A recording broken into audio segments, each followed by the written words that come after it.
America का ये sir दर्द अच्छा है। भारत का दिया हुआ अमेरिका के लिए ये सर दर्द भारतीयों के लिए बहुत अच्छा है।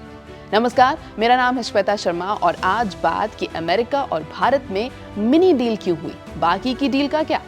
तो इस सवाल का जवाब शुरू होता है एक नाम से। वो नाम है पीयूष गोयल। वेस्टर्न मार्केट में यह कहा जा रहा है कि Piyush Goyal is a tough nut to crack, लेकिन हकीकत यह है कि टफ होना पड़ता है ताकि अपने देश की मिट्टी और किसानों को बचाया जा सके। 9 जुलाई अमेरिका और इंडिया की ट्रेड डील की डेडलाइन थी, लेकिन फुल फ्लेजेड डील नहीं बल्कि एक मिनी डील आई। और इस नाम पर मत जाइए, इसके पीछे की कड़वी और काली सच्चाई जानिए। दरअसल अभी भारत और अमेरिका में कमर्शियल गुड्स को लेकर डील हुई है। इसमें से एग्रीकल्चर रिलेटेड सारी डील्स को ऑन होल्ड रखा गया है। Simple reason, India does not agree to the conditions of America, क्योंकि अमेरिका जो चाहता है वो भारत और भारतवासियों के लिए हानिकारक है। इसीलिए एग्रीकल्चर रिलेटेड हर डील पर फिर से चर्चा होगी। इंडिया और यूएस का ट्रेड $500 बिलियन का होगा 2030 तक, लेकिन कंडीशंस अप्लाई। कंडीशन है जेनेटिकली मॉडिफाइड क्रॉप्स। भारत ने इस कंडीशन पर आपत्ति जताई। आपत्ति की वजह है GM seeds. Genetically modified seeds को आप एक बार इस्तेमाल करेंगे तो उसके बाद वही इस्तेमाल करने होंगे, क्योंकि ये बीज मिट्टी में इस तरह के बदलाव कर देते हैं कि मिट्टी में नॉन जीएम सीड्स पैदावार नहीं कर पाते। जेनेटिकली मॉडिफाइड सीड से मिट्टी के माइक्रो ऑर्गेनिजम्स की एक्टिविटी इंपैक्ट होती है।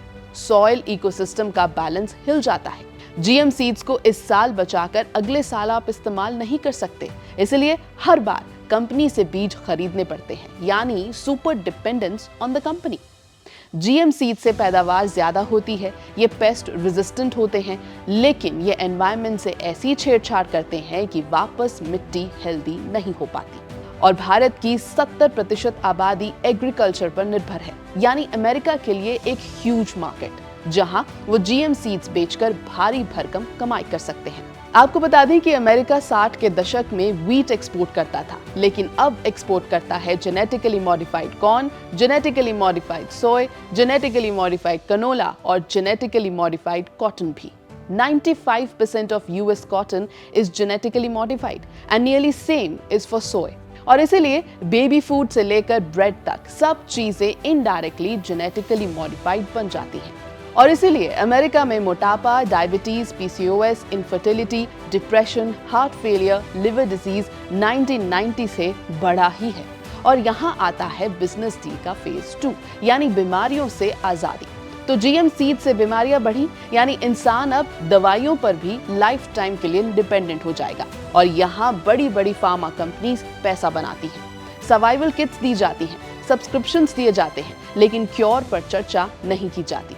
यानी जीएम सीड्स बेचे, पैसे कमाए, फिर उन्हीं सीड से आप बीमार हुए, फिर ठीक करने के बहाने फिर से पैसे कमाए गए। And this is a never ending chain in America.